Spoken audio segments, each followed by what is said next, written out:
A lot of times, HR rules, initiatives, they all happen in the boardroom. It's a top-down boardroom to employee, but organizations don't realize that actually it should be the other way around. When you have a comms person, an HR, and a talent person in the same role, you are keeping your ears to the ground, knowing the sentiment that people are talking about, how people are feeling.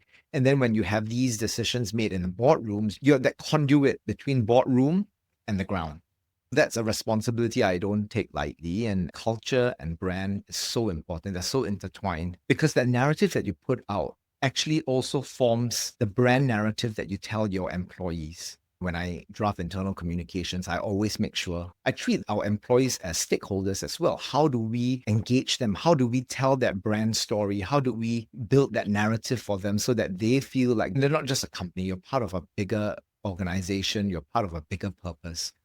Welcome to the HR Impact Show, where we have honest conversations with global people leaders about building great workplaces. My name is Dorothy. I'm your host. I'm also the CEO and co-founder of Engage Rocket. Engage Rocket is a HR technology and advisory company that leverages on data to enhance employee experience from hire to retire. Today, our guest is Justin Loh. He's the Chief Communications and Talent Experience Officer at Omnicom Media Group. We're excited to dive into his experience, especially in combining communications and HR to create standout employee experience within the media industry. Hi, Justin. Very happy to have you here. So for the audience who may not be familiar with your background, could you share more about yourself and your journey to where you are today? Thank you, Dorothy. Thank you for having me here. So I lead communications and talent experience for Omnicom Media Group. How I came to do this role was quite a journey, I guess. I studied in Australia, studied early childhood education, came back to Singapore, wanted to be a childcare teacher. I went for a few interviews and a lot of childcare centers said no to me because they said that I was too highly qualified and that I'm a male. So I think for the first time, I actually encountered what it felt like to be discriminated because of my gender. It didn't feel nice. It didn't feel good. So then I decided, okay, I still want to help children. So I started working for the National Council of Social Service, helping with policy making for special needs children. And then I just felt it wasn't my kind of calling, my kind of cup of tea. So in the end, I decided to join the PR industry. So started off working as an intern in a PR agency and then slowly moved my way in-house. And then over the spate of, I guess, 20 years, got to where I am today, leading comms and talent for OMG. That's quite a route that you've been on, right? From It is. early childhood to then NCSS, Yeah. and then that switch to PR. Yeah, because when I was deciding what I wanted to do as my next step, I kind of looked at what I am good at, because I think sometimes it's important to find what you're strong in and then leverage that strength to do the work so that it doesn't feel too tiresome to do the work. And at that time, I just thought, okay, what am I good at? I like to talk. I like to meet people. I think I'm fairly good with people building relationships. And so I thought, okay, if that's the case, then maybe I should do PR. So then a friend put me in touch with an agency, joined as an intern at a ripe old age of 28, took a huge pay cut. But then I took that as an opportunity to see what are the things I can learn in this new industry. And lo and behold, I had a lot of support along the way. In Chinese, we call them 贵人. I strongly believe in 贵人, and you always find a 贵人 in your job. And throughout the years, I've had amazing people who have helped me, believed in me. Yeah, that's how I got to where I am. Okay, just touching on this 贵人, right? People along our journey that will actually add value. And Yeah, or they're like lampposts. They guide you along a certain journey. For the audience who are listening to this, because I think this is very important. We always talk about building mentorship, having a circle of people that supports you. How do you go about finding these 贵人 in your life? You know what? I think they find you. You don't actually go looking. When I started my role, I didn't go out saying, okay, I need to find that 贵人 in the company and who should it be? Because I think that becomes very methodical and it shouldn't be like that. You do the things that you do well and you treat everyone the same way that you want to be treated. And these people will just come into your life. I strongly believe that they will naturally gravitate towards you. And then throughout your career, they will be that lamppost for you, guiding you into areas that you never thought you'd be doing, giving you opportunities that you never thought you'd be capable of, and pushing you and making sure that they also have your back while you're doing that. I think that's important. And all of my Kuiren have actually been female. They have been one of the most supportive people in my career from when I joined the PR agency, my first comms role, all the way till now. Even landing this role at Omnicom Media Group was because of an amazing woman that believed in me, and we had years of friendship and then landed this role for me. I'm sure it's also your ability to identify them and making sure that you maintain those relationships. But then you see, if you then become like, oh, I should do this because they might help me, then it feels very contrived. I think people can see through that. And it's also my relationship with journalists too, right? If you fake with journalists, they can see through because they deal with PR people all the time. And if you're not genuine and not sincere, they can tell. And it's not how I build relationships with people. It's always going in to build that relationship first and foremost. And actually, to be honest, I never think about what they can bring to me. It's always about what I can bring to them. And then in return, sometimes serendipitously, it flips. And then you realize that's the magical part, I think. So for you, currently you straddle both communication and talent experience. So it's HR and comms. So could you unpack for us a little bit more how these two come together and what kind of impact have you seen based on the synergy on these two functions merging into one? So what happened was I've been doing comms as a comms person for a good chunk of my career. And at Omnicom Media Group, that was what I was hired for. And then COVID happened. The opportunity came for me to lead talent as well, because the head of talent at that time left Singapore. I have to really credit my boss for that vision. He believed in the fact that comms and talent have so much synergy that it should be rolled up into one. So one day he proposed the idea to me and I'm like, how would that work? And he unpacked it in a nice way. The more he explained, the more I understood why that was important. We do a lot of internal comms. HR talent does a lot of these people engagement, and they overlap in this area called culture, which is super important for a company. How you talk to your employees internally should be the same way as how you talk to your stakeholders externally. I think that wall between internal comms and external comms starts to dissipate. And because of COVID, it really propelled comms to the forefront because you have to constantly engage with your employees, making sure that they are aware of what's happening and this and that. As a result, you end up doing a lot of the culture building of the company. My boss is like, I think you should do this role. We should bring two roles into one, into you, because you're doing a lot of the writing, the communication, and our employees need to hear that from you as well. So he brought that up and I'm like, oh, wow, I never thought of it this way. I said, okay, I'll do this role. But sometimes I also know that when you have an HR title, you're a huge dartboard for everything that doesn't go well within an organization when it comes to talent. He was like, I'm going to support you in this role.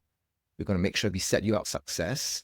It's been 5 years since I've been doing this role and I'm loving it. And I see the synergies so much day by day. I see more and more of these synergies happening. And now I'm a firm believer of rolling up comms and talent role together. Might not work for every single industry, but I think if you're in an HR role and you're not talking to your comms person in your company, you should absolutely be talking to them, and vice versa. Comms person should be talking to your HR people to understand where are the areas that you can help and where are the areas that you can value add. What are some examples of the synergies that you've seen internally? As a comms person, you always want to project this narrative of how this company should be looking like, how we are behaving. You build that narrative for the company. But we often forget that our internal stakeholders are also consumers. They are also people. They're also humans like you and I, and they need to believe in the company in order for them to want to put their heart into the company. So when you talk externally to journalists, to stakeholders and all that, you just need to make sure that message is communicated through internally so that you build that resilience and that loyalty within the organization. So it's aligning the internal comms with the external comms. To the late Tony Hsieh, former CEO of Zappos, once said, culture is brand and the brand is culture. I'm sure this interdependency, you definitely is witnessing it within Omnicom. Definitely. And it's a quote that resonates really well with any single organization, that culture and brand is so important. They're so intertwined because that narrative that you put out actually also forms the brand narrative that you tell your employees. In this day and age, I think this whole internal external comms, it's out of the window, right? And when I draft internal communications, I always make sure I treat our employees as stakeholders as well. How do we engage them? How do we tell that brand story? How do we build that narrative for them so that they feel like they're not just a company, you're part of a bigger organization, you're part of a bigger purpose. So I think that quote is so important because the brand story that you tell helps build the culture narrative of an organization. If an organization wants to do exactly that and relook at their internal comms strategy, what would your advice be? What's step one? How do they get started? I think first and foremost is to be open to the idea that both roles can actually roll into one. Secondly, I guess leaders need to then understand the values that comms people bring and the values that HR people bring. Because a lot of times, comms and HR and talent are seen as cost centers. They're not seen as strategic partners. And I think it's changing that mindset to think you're not just back end. You are a strategic partner helping to build this narrative, build this culture of a company. And I think leaders need to be able to be open to that and to actually believe in it. Because if you don't believe in it and you're just doing it for the sake of doing it, it's going to be really hard on that person doing the role. Part of the reason why I enjoy doing what I do is because I have the support and the empowerment from my boss, from the APAC CEO. And that's why I'm willing to try things out because I know that if I fail, I am allowed to fail and I'm allowed to take risks and try new things. If I can tap into your comms experience, obviously there's so many different channels and different ways to comms things out. And how do you choose what is the most effective? Do you try multiple channels? First and foremost, you need to also understand that there's no such thing as a one size fits all messaging. You cannot think that you can have a message and it can hit and target everyone in your employee demographic. It's impossible because you have people who are just joining, who are new. So tenure within the agency or within the company is different. And you've got age groups, you've got gender, you've got ethnicities, a lot of things to want to hit every single one. But I always go back to that one true North Star for me is that the message needs to be heartfelt. You need to go back to the core of what the message is.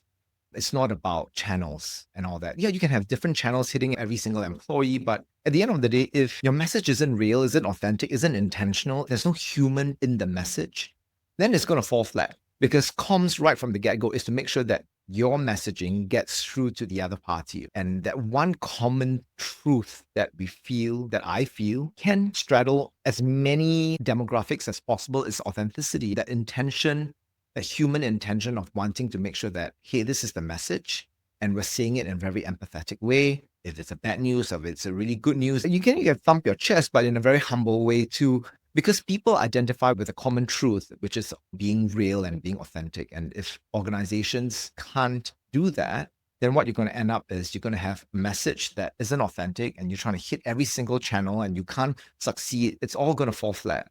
So I strongly believe in making sure that your message is intentional, it's actually heartfelt and human at the core of it. So I hear you that at the core of it, the messaging needs to be true and authentic and real. But how do you do that? Because of course, at the C-suite level, the board level, when they come down with a message, they speak a very different language. And what resonate with the ground might require something different. Yeah, so that's the magic of the comms person, and that's the value that we bring, the comms person brings to the role, because the comms person understands what's from the ground. There's more of that ears to the ground mentality for a comms person.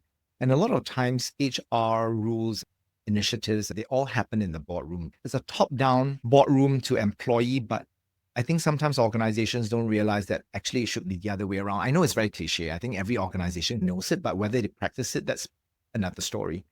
When you have a comms person, an HR person, and a talent person in the same role, you are keeping your ears to the ground, knowing the sentiment that people are talking about, how people are feeling.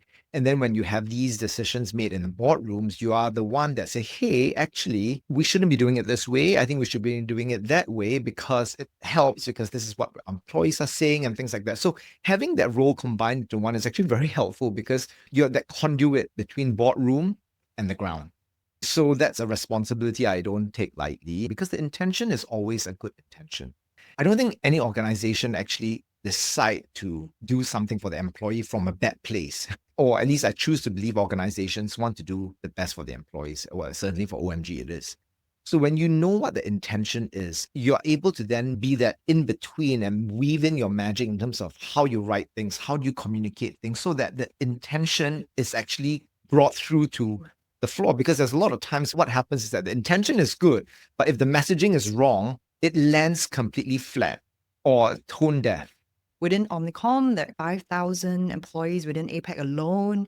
So we don't want to downplay cultural nuances, absolutely. Yeah. different segmentation and demographics. So how do you tailor it on the ground so that they really resonate with the message? What we do is almost like a two-prong approach. The message from regional to markets, it has to fundamentally be anchored in something that's truthful. When you have a truth in there and you're able to write it in a way and communicate it in a way that feels authentic, I think that's a big step one already. I agree with you. In markets, there are different cultural nuances, there are different ways of thinking. And so, how we land in the markets, we work with the leaders and the talent people within the market and say, hey, this is the messaging. How do you want to reinforce it? Because sometimes people don't read emails from regional or emails from the bosses. It's kind of like glazed over. Then, how do we then work with our local leaders to tailor that message, cascade it internally to their markets? I strongly believe in town halls, and town halls sometimes can be very daunting. It's very daunting because, oh my God, what am I going to say, this and that. And I always tell leaders, the least you need to do is to at least communicate to your employees regularly.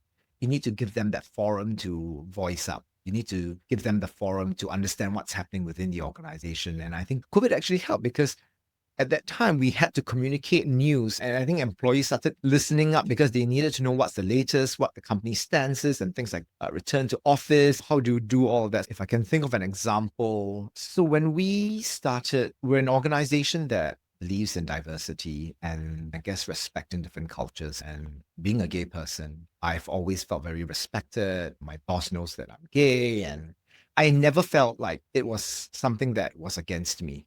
And so naturally, when I think of initiatives like Pride initiatives, we want to make sure that everyone feels that they can be inclusive and they are included and that it's a safe space within the organizations. But there are also markets in APAC that actually frown upon the idea of homosexuality. And I'm not saying whether that's right or wrong, but that's just the cultural nuance in that markets. And so we always let our leaders know that, hey, we're doing this for APAC, but at the end of the day, we're not forcing anyone in your market to join these calls. We're not forcing anyone to join these programs. So you do what feels right for you, but at the same time, we need to make sure that everyone is included. So this is also tailoring messaging for different markets. And also giving freedom for them to adjust. Yeah, exactly. The funny thing is that when we ran these Pride initiatives or talking about it, be quite open. We actually had an amazing session where we had LGBTQIA employees on the panel and we were talking about them, and all the stories that came out of it was so powerful.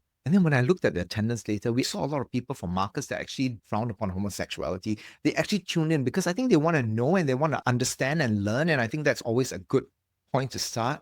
And so I feel like we shouldn't hold back on doing things just because it could be sensitive. Yes, it is. We're not forcing in anyone's face. We're saying, hey, it is there for people who want to join, they join, so that everyone feels part of the company, part of feeling appreciated, seen. And every time we do initiatives, we want to make sure that it covers as many people as possible. At OMG, we also look really closely at mental health of our employees. So when we talk about mental health, doing programs on mental health, and not everyone wants to listen. The door is open. If you're willing, if you want to listen, there's something for you to listen to. If you don't want to, that's completely fine. So we talked a lot about the comms part of your role. I want to look at the talent experience part of the role. And Omnicom, OMG is in the creative media industry. How do you take care of the employee journey? What's the employee journey look like to you, especially one that you will want to fuel creative performance? I think every company at some point wants to be creative because being creative means that you're trying to do things differently. You want to stand out from your competitors. I think when we look and identify employees who want to join us from the get-go, we map all the different touch points in the company. So I always alluded to checking into a hotel, right? You go into a hotel, God, I'm so excited. I want to stay in this hotel. You go to a check-in and then the check-in completely sucks. So what happens? You're like, oh my God, I shouldn't have stayed in this hotel. And then you already have a negative mindset. So it's very similar to, to people joining an organization. No one stays in an organization forever. We have to understand that. And when someone joins your company, it's very similar to when you choose to decide to stay in a hotel. So where are all the points in that journey in your stay with the company? Are you able to create memorable and impactful and meaningful experiences for them? Within the organization, within the employee journey, you've got your onboard. And after that, a few years later, about upskilling. But how do you make sure that they are equipped with new things that happens, a new technology that happens within the organization or within the industry, upskilling them? So we also look at mobility. If I've been in this organization for so long, but I really love the organization and I want to maybe move somewhere. Someone in Australia who has roots in Korea or in Malaysia wants to go back to the country. How do we help them? So then there's mobility, then there's evaluation, then there is all these little touch points. Because as a media agency, we help clients understand where are all the touch points that they can impact consumers. So if you flip that mindset and think about your agency and your company like a brand, where are all the touch points you can impact employees? Imbue this creative flair and how do you recruit? How do you talk to people? Then all of a sudden you have a creative DNA embedded within your talent experience journey. And I think that's important because if we tell our clients that these are the touch points to impact consumers' decisions to purchase things, then as an agency, as a company who does that, then we need to look at our own touch points and where these touch points can actually impact our employees' journey with us. I love that you're really looking at how you service your customer and then flipping that within the organization as well. So how do you measure success? Is it also a similar thing? How you measure success with the journey that you've designed for your clients and likewise you do that internally? Talk to us about that. I think success and ROI is especially important right now because every department kind of graded on what your return on investment is, what's your ROI for this. During COVID, what we saw was a very interesting phenomenon. We saw that when people wanted to join the company, they sign up, they sign the contract, they serve their notice for 2 months. And then eventually when they do join the company, we found that there was a drop in terms of people actually coming through. So I've signed a contract, but does that mean that the potential employee is not looking around? No, they are still scouting around looking for the best deals. You go to a supermarket, you pick up an olive oil. Do you say, oh, this is the best? No, you're like, okay, what's the better olive oil to pick? And there are a lot of options out there. So we thought, okay, so then how do we look at that 2-3 month journey and how do we engage them so they don't feel like they're just a commodity? You sign and then you come and you join. And so we enforced and we built a really robust, meaningful pre-onboarding process, bringing them out, talking to them, connecting with them every week, saying, hey, do you have any questions? Bring them to meet other people within the team. And because of that, we actually have seen an increase in terms of percentage of people then following through on the first day. So another example that I can give is, I've talked before, OMG is really focused on mental health of our employees. And so we're running these activities for employees to make sure that they're well looked after mentally. I always sort of frame it like the company provides these insurance for you. So that you've got the physical insurance, which is your health insurance, but we also at OMG provide you a mental insurance. So at any time you feel that, hey, I'm not mentally fit for work, we've got Embrace Thyself days where you don't need to give a reason. I just need to take a day off for myself and today is the day off and we will respect that. So we do these initiatives for employees and sometimes when you build these sessions and webinars and all of a sudden you look at the number of people that sign up and you're like, what, 13 people sign up for this thing that I took a whole month to put together? And I was a little bit dejected at that time. It was just counting the sign up as a KPI. But then one day someone wrote to me after the session and said, hey, Justin, really enjoyed the session. It was really special for me because I was in a really dark place and the session really helped me and pulled me out from that dark place. And I'm so thankful that the company is being open to destigmatizing mental health issues at work. And that time I just thought, okay, then we need to stop looking at the number of signups as a KPI because ultimately, if I have a session and 5 people join, it means these 5 people are people that actually want to listen. And if out of this 5, I get one person, if that message touches one person, I think that's a success. Because I think sometimes with likes on Instagram, or you see all these likes, but likes is not the way to count KPIs. Same thing for sessions that you build, that you create. Attendance is not really a KPI of sorts. It just shows people turning up. Your KPI should be, has that impacted someone? Has that really helped that person, brought that person out from being sad, being in a depression? And I think that really helped reframe how I looked at measuring that success. I'm very candid about my own life experiences. And when I was talking about the death of my father, it's been 5 years, but I still can't get over the fact that my dad is dead. After one of the sessions, someone texted me on Teams. It was like, hey, I really identify with that. I'm going through a tough time with the passing of one of my parents, and I really empathize with what you're saying. And then we connected separately outside. We just spent a whole hour talking about how the death impacted our lives. That's a success to me. That's someone dialing into these sessions, feeling like, oh my God, I can identify with what's being said on the screen, and then taking it one step further, connecting with me or connecting with whoever, or maybe there's a group of people that all connect together. We shouldn't be looking at the number of signups as a KPI. We should be looking at how it impacts people and how it impacts our employees, and take that as a KPI. And if your messaging lands on just one person, it can help one person, that is sufficient. I almost feel like this goes back to what you said just now about how there needs to be truth in your messaging. In this example, is on mental health, right? And mental health requires a certain degree of vulnerability. And if the organizers are actually demonstrating that, it just creates a lot more authenticity. Just to round that up, talking about mental health, and what better way for leaders to embrace or to destigmatize mental health issues at work is to actually walk the talk. So when we first started this whole mental health journey, we actually built a book of 14 stories from our leaders talking about their mental health struggles. That's amazing. So I was in there, talked about overcoming grief with my dad. Another leader talked about how she's always trying to find validation from her family. This is a leader talking. You've got another leader talking about how hard it was for her to conceive and the trauma, the pressure that she went through. And another leader talked about being trapped in Shanghai during COVID. We all knew what happened. So we compiled these amazing stories together into 14 stories, really raw, unfiltered stories, and we circulated it within our organization, within APAC, just to tell people that, hey, actually, it's okay not to be okay. It's okay that you're facing this, because our leaders are also facing this. And we're not immune to depression. We're not immune to not feeling good about ourselves. We all are humans. Oh, it's just been super interesting to just look at what a comms organization do internally for internal comms. These are such great ideas. They are, yeah.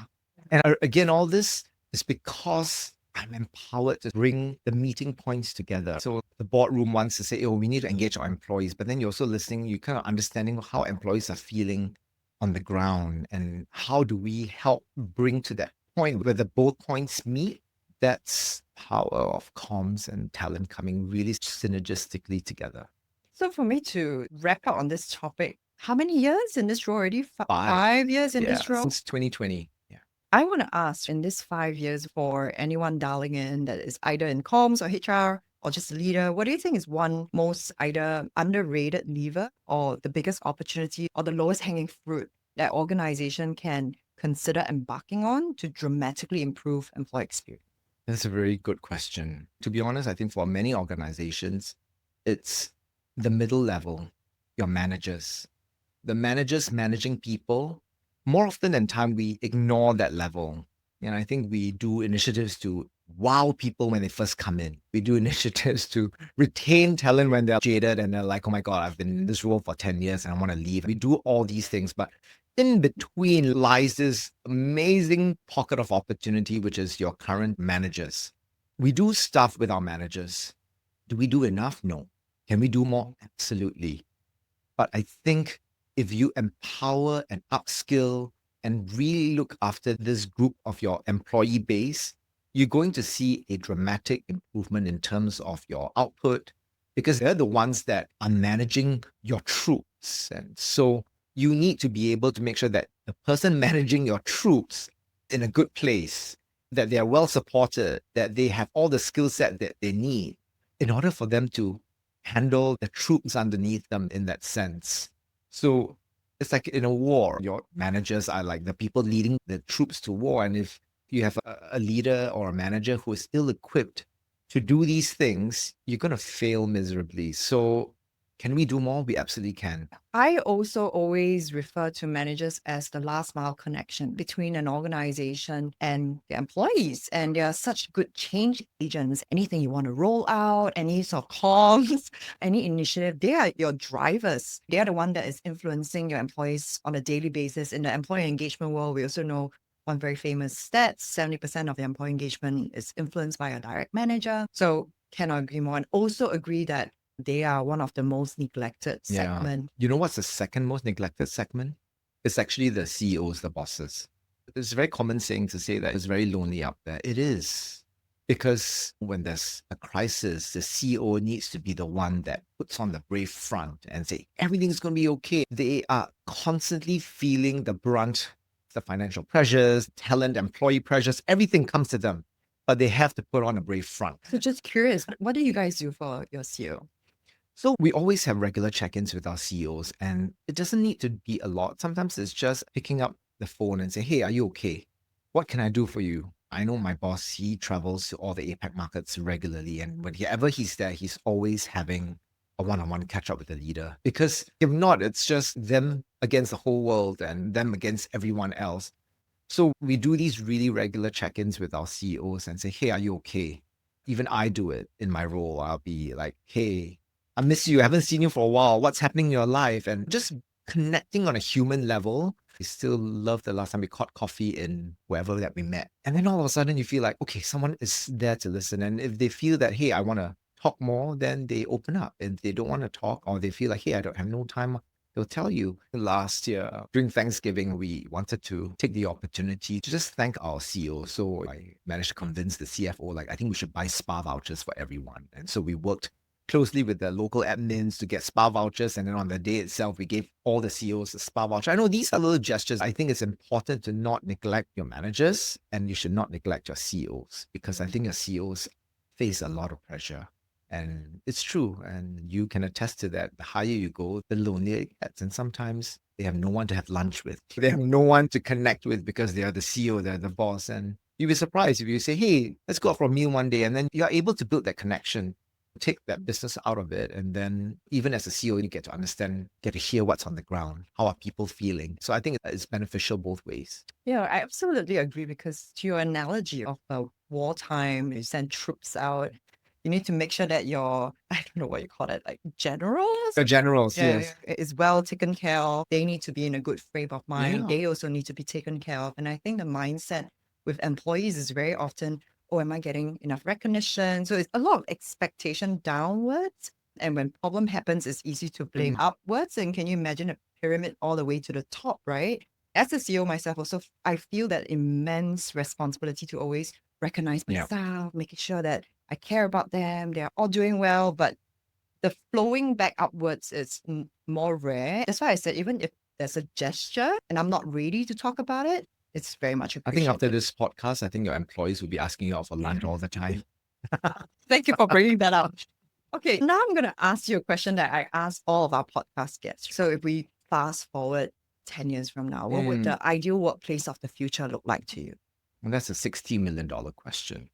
I think it really depends on industries. I think some industries you need to have people coming in 5 days a week.